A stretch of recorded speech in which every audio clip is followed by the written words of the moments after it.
Bonjour à toutes et tous, je suis Arnaud, guide nature en baie de Somme depuis maintenant 20 ans, et aujourd'hui, accompagné d'Aurore, nous allons tous ensemble traverser la baie.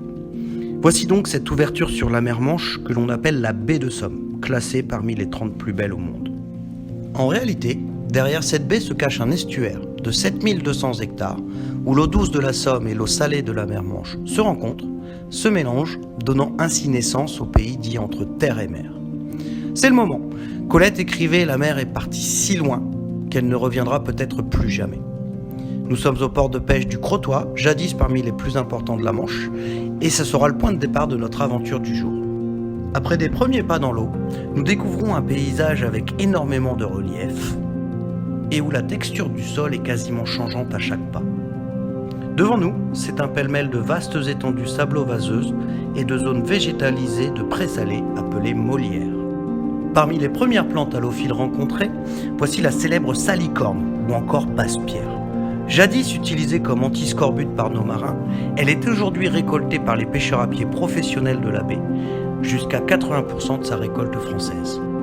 Continuons notre marche dans chez Thiourieux, sont les canaux d'écoulement formés par le ruissellement lors du va-et-vient quotidien de la marée. Le silence est troublé par un crépitement, une sorte de respiration en provenance du sol. Il est temps de faire un carottage et d'aller voir ce qu'il y a là-dessous. Il en ressort une sorte de mille pattes des mers, un éréis, par milliers sous nos pieds.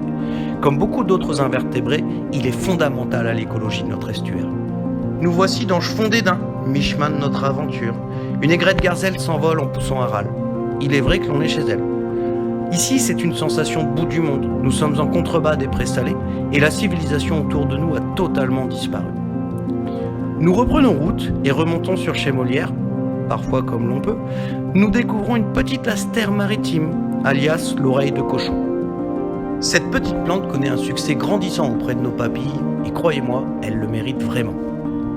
En continuant, nous découvrons de drôles d'oiseaux, alignés et immobiles. Ce sont ici les huttes de chasse, avec pour particularité chez nous, elles flottent au gré des marées.